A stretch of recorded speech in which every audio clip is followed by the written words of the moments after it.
Assalamualaikum warahmatullahi wabarakatuh.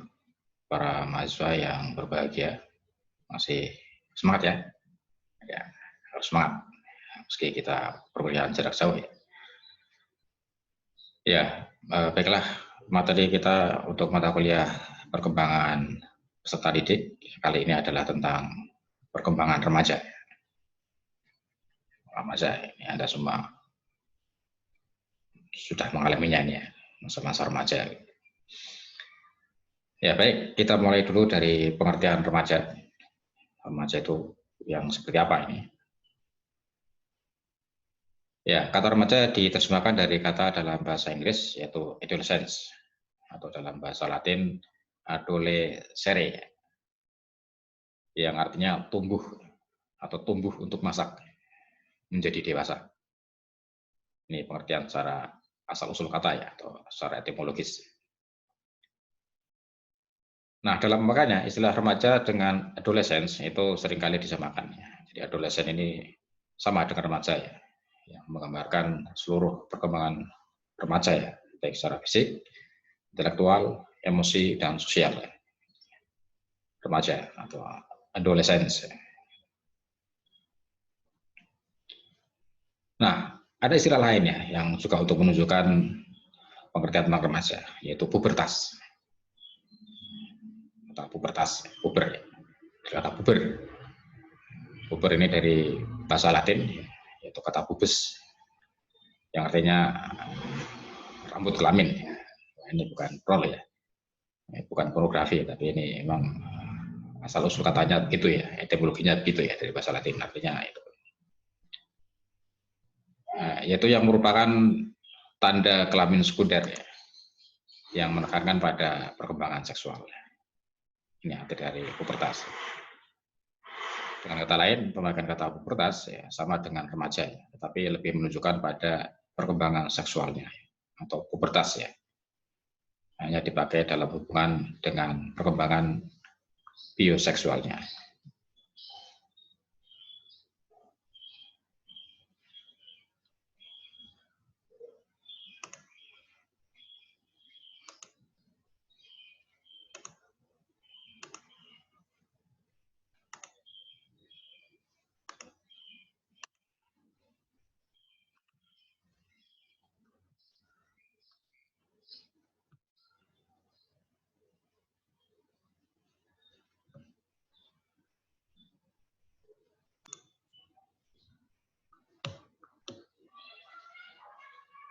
Nah, Rock tahun 91.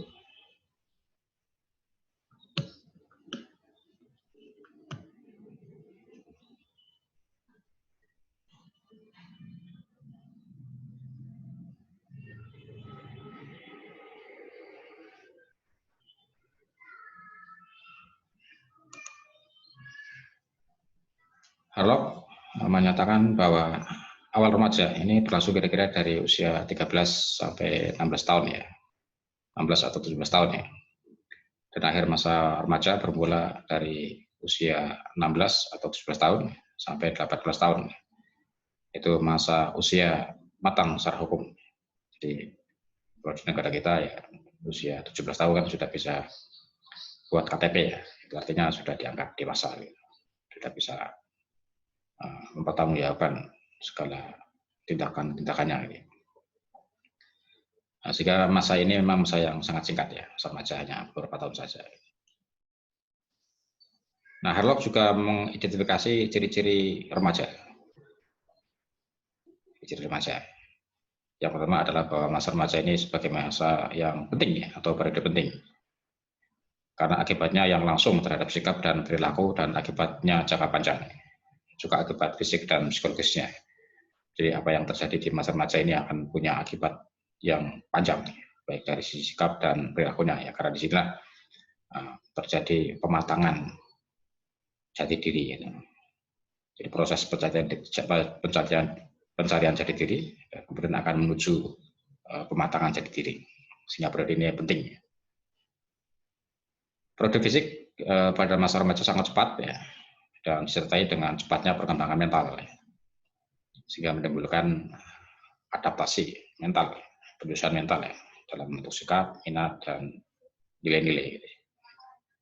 Jadi perkembangan fisik yang cepat disertai dengan pengembangan psikis, mental yang cepat, ya ini yang menjadikan remaja akan cepat juga membentuk sikap, minat, dan nilai-nilainya, ya, atau membentuk jati dirinya gitu. Yang kedua, masa remaja sebagai periode peralihan, masa transisi, ya. Peralihan atau transisi dari anak-anak ke dewasa. Mereka harus segera meninggalkan segala sesuatu yang bersifat kekanak-kanakan, masa anak-anak mereka, ya. Dan kemudian mempelajari pola-pola perilaku baru, ya, dan sikap baru, ya, untuk menuju kedewasaan. Jadi transisi ini dari anak-anak ke dewasa, ya. Ya, anak-anak ya bukan, ya.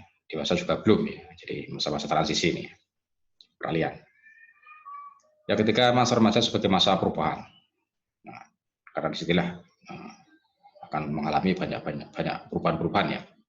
Dari segi fisik, ya, sikap, perilaku, itu juga terjadi perubahan-perubahan yang sangat pesat, ya, yang berbeda dengan sebelumnya, ya.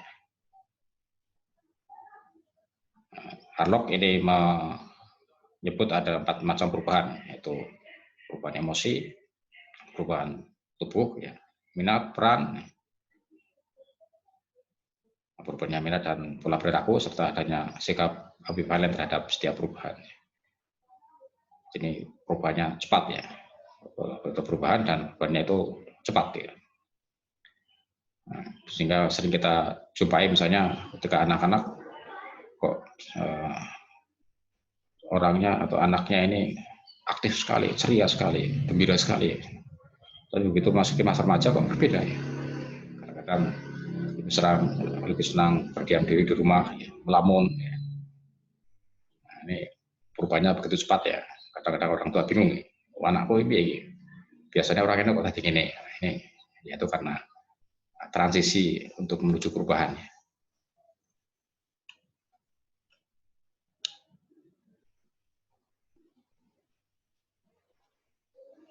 Masa remaja sebagai masa pencari identitas, ya.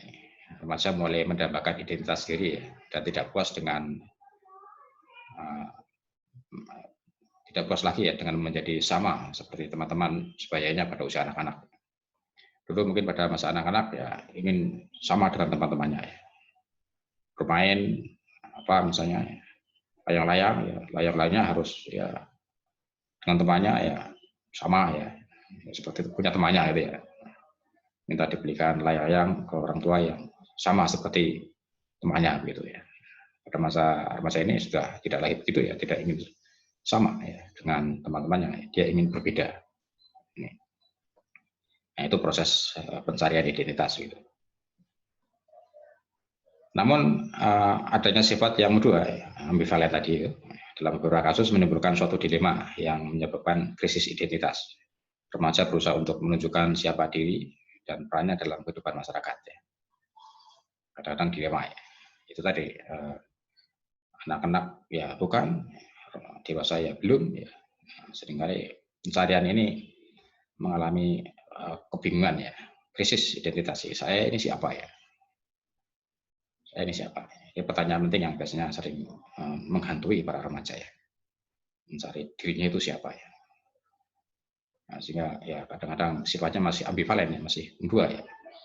Kadang-kadang gembira, ya, gembira sekali bahkan.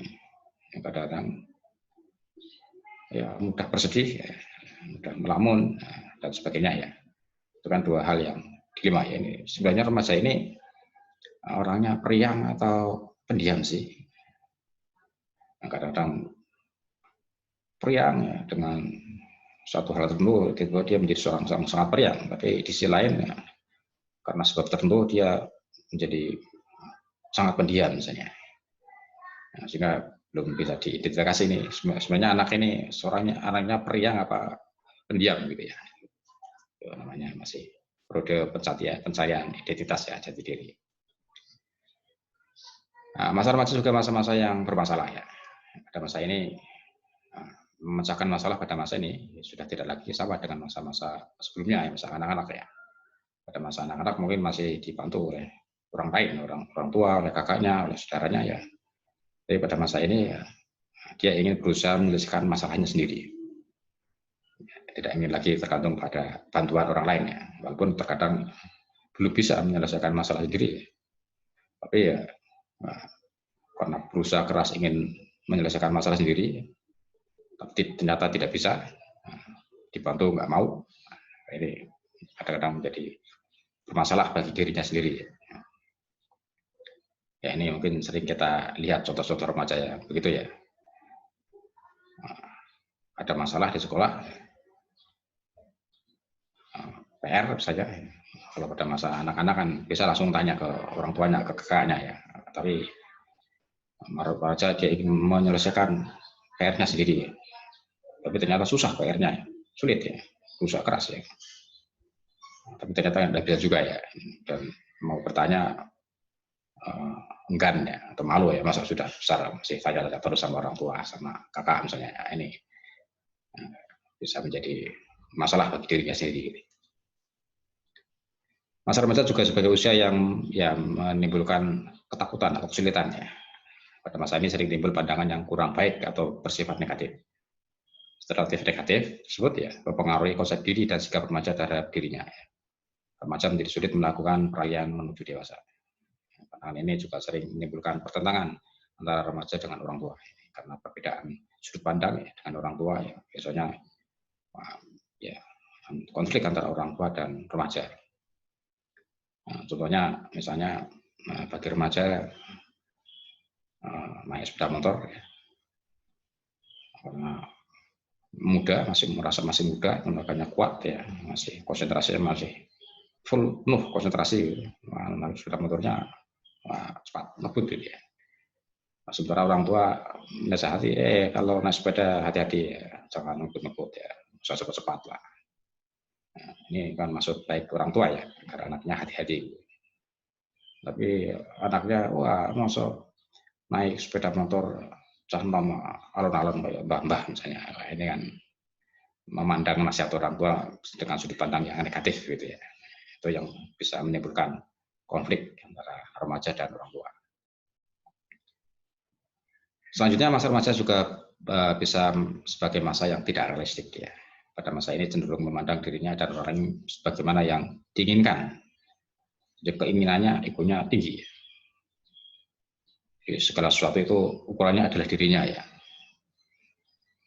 Sehingga cenderung tidak realistik ya. Hal ini menyebabkan emosi meninggi dan apabila yang tidak diinginkan itu, apabila yang diinginkan itu tidak sampai, mudah tersinggung, mudah marah. Nah, ini biasanya gitu ya remaja ya. Idealismenya tinggi, cita-citanya melangit ya. Kalau sesuatu kira-kira kok tidak sesuai dengan idealitasnya itu, ya, dia akan mudah tersinggung, ya. Mudah marah. Ya. Nah, tapi kemudian nanti semakin bertambah pengalaman, maka kemampuan berpikir rasionalnya akan semakin realistik ya. Nah, semakin menuju pandangan-pandangan yang realistik ya, tidak terlalu idealistik ya. Masa remaja sebagai ambang menuju kedewasaan ya. Ini masa-masa menjelang dewasa ya. Mereka merasa gelisah ya untuk meninggalkan masa belasan tahun lah, usia belasan tahun ya. Sementara mereka belum cukup untuk berperilaku sebagai orang dewasa. Mereka mulai berperilaku sebagai orang dewasa ya, sebagai dalam aksara perbaikan ya, sehingga dapat diceritakan sebagaimana yang diinginkan. Nah, ingin menceritakan diri sebagai orang dewasa ya, tapi belum cukup ya bekal untuk menjadi orang dewasa ini. Nah, jadi masih diambang ya, masih mau masuk gitulah, masuk dewasa. Tapi tanda-tanda kedewasaan sudah mulai kelihatan gitu ya, masa ambang menuju dewasa. Nah, sehingga ya bisa dicirikan secara umum ya, remaja ini biasanya ya masa-masa yang penuh kegelisahan, banyak keinginan tapi banyak yang tidak terpenuhi ya, sehingga gelisah ya. Ingin ini ingin itu ya, tapi kemampuan belum ada ya. Minta orang tua ya, kalau minta terus ya tidak baik ya, tidak enak ya. tapi kemampuan dirinya sendiri mau memenuhi kebutuhannya juga belum ada kemampuan ya, sehingga dia gelisah ya. Juga masa-masa konflik ya, masa-masa pertentangan ya, terutama dengan orang tua ya, seperti tadi ya saya contohkan itu ya. Juga masa-masa ingin tahu, ya, mencoba segala hal yang belum diketahui ya. Jadi rasa ingin tahunya, ya, curiosity-nya itu tinggi sekali remaja ya, sehingga ingin coba-coba ya. Kalau coba-cobanya hal yang positif, itu yang bagus ya, sehingga ya, jangan sampai ya, atau harus terhindar dari coba-coba yang negatif ya, coba-coba yang bagus-bagus saja itu. Nah, kemudian menyukai tantangan, petualangan, ini suka remaja ya, tantangan apa? Di bidang olahraga, apa di bidang petualangan ya, petualangan alam ya, ini masa remaja biasanya suka ya. Terus masa-masa berfantasi, berimajinasi ya, ke depan nih, ingin jadi apa ya, pengen apa ya, itu ciri khas remaja ya, sehingga remaja ya sering kita lihat sering melabun ya, berfantasi. Nah, sehingga biasanya remaja ini banyak menghasilkan karya-karya puitis gitu ya, puisi-puisi atau cerita-cerita imajinasi ya, itu remaja ya. Juga suka berkelompok ya, mereka dengan teman sebaya ya, semakin bisa kerjasama ya, karena mereka ya senasib ya, sama-sama sedang memasuki masa-masa transisi ya, mereka ya banyak berkumpul atau berkelompok dengan sesamanya. Nah, berikutnya kebutuhan remaja ya, dengan berbagai persoalan tadi di atas ya, dengan masalah-masalah yang dihadapi di atas ya, masalah remaja membutuhkan ya kebutuhan-kebutuhan yang khas remaja gitu ya, kebutuhan untuk perkembangannya ya. Yang jelas pertama kebutuhan fisiologis ya, kebutuhan fisik ya, makan, minum ya, dan sebagainya ya, perlindungan diri ya, ini semua manusia di kelompok usia putri ini ya. Dan kebutuhan psikologis ya, yang khas remaja ya, itu kebutuhan untuk memiliki sesuatu. Ini, tadi itu ya, cita-citanya sangat tinggi ya, keinginannya tinggi sekali ya terhadap sesuatu ya, apapun ya, apa benda, apa keterampilan,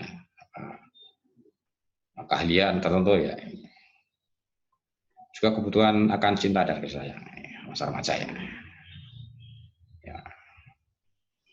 Cinta dan kasih sayang secara orang tua ya, kasih sayang ya saudara-saudaranya ya. Kebutuhan akan keyakinan diri dan kebutuhan aktualisasi diri.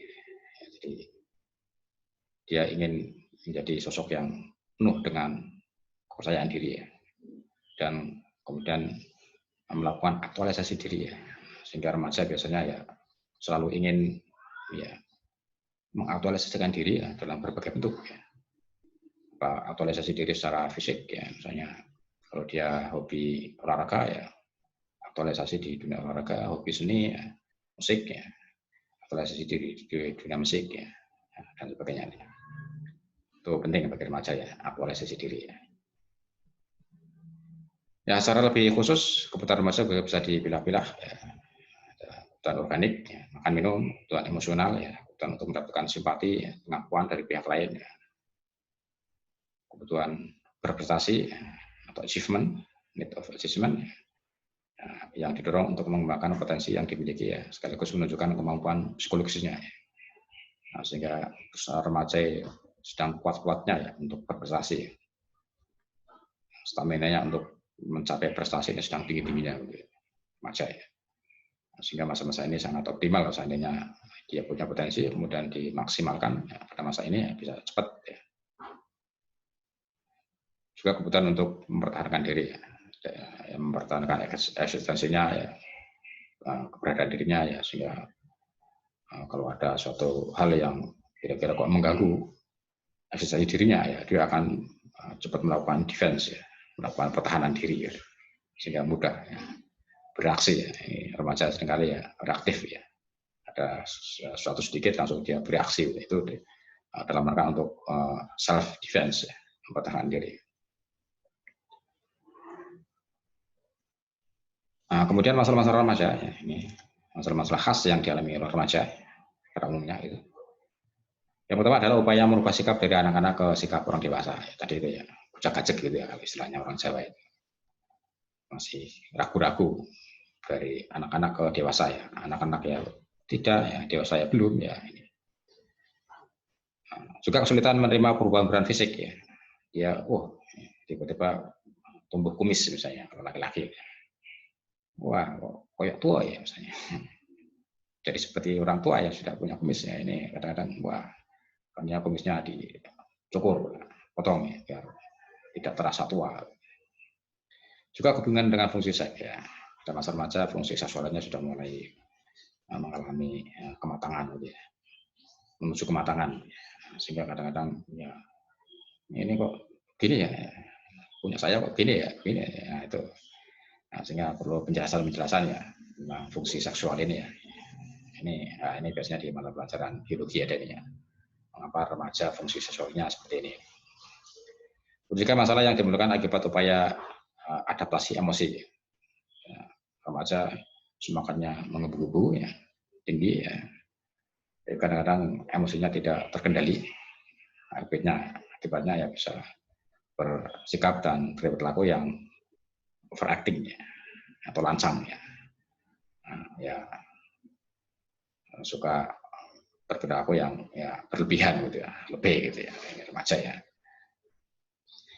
Kemudian masalah yang berkaitan dengan norma atau nilai ya, yang tidak sesuai dengan orang tua ya. Tadi perbedaan sudut pandang ya tentang nilai-nilai ya, nilai-nilai kehati-hatian dan nilai-nilai remaja yang ingin tampil beda gitu ya, ingin tampil sesuai dengan dirinya sebagai remaja ya, atau seringkali ya, beda dengan orang tua. Nah, lalu dengan berbagai ciri khas dan masalah-masalah yang dihadapi oleh remaja itu, bagaimana sekolah berperan ya terhadap remaja dalam menjalani masa-masa perkembangannya ini? Ya, beberapa hal yang bisa diperankan oleh sekolah adalah pertama, pencapaian tugas melalui kelompok teman sebaya. Jadi banyaklah memberi tugas-tugas kelompok kepada remaja ya, karena mereka sedang semangat-semangatnya berkelompok ya. Senasib, seusia ya, perasaan yang sama ya, masa-masa sama-sama sedang menghadapi problem yang sama ya, mereka akan ya selalu senang berkelompok ya, sehingga kita lihat kalau remaja itu kemana-mana bareng-bareng ya, gurta-gurtuk ya, itu ciri khas kolektivitas di kalangan remaja ya. Nah, itu bisa dioptimalkan oleh guru di sekolah ya, dengan memfasilitasi mereka dengan tugas-tugas kelompok ya, sehingga nanti bisa beraktualisasi secara positif dalam kerja-kerja atau tugas-tugas kelompok. Kemudian juga memfasilitasi remaja untuk mencapai kemandirian pribadinya, menjadi sosok pribadi yang mandiri ya. Karena itu peralihannya anaknya bukan, dewasa ya bukan ya, masih mencari bagaimana kemandirian dirinya akan dibangun ini. Jadi memfasilitasi remaja untuk mencapai kemandirian. Dan tak lupa ya pengembangan keimanannya pada Tuhan, ini penting ya, sebagai fondasi juga ya bagi para remaja untuk menghadapi masa-masa perkembangannya yang penuh problematika tadi ya, atur ya, agama itu ya, taatan pada agama ya, penting ya sebagai fondasi ya bagi remaja untuk menghadapi problem-problem di atas ya. Tidak semua masalah yang dihadapi remaja bisa diselesaikan secara teknis, secara psikologis ya, secara biologis ya, tapi ada hal tertentu yang bisa diselesaikan secara agama, ya, secara religius ya, dengan sudut pandang spiritual gitu. Ini juga penting bagi para remaja. Nah, begitu para remaja materi kita hari ini. Selanjutnya bisa kita lanjutkan dengan diskusi bersama ya. Terima kasih.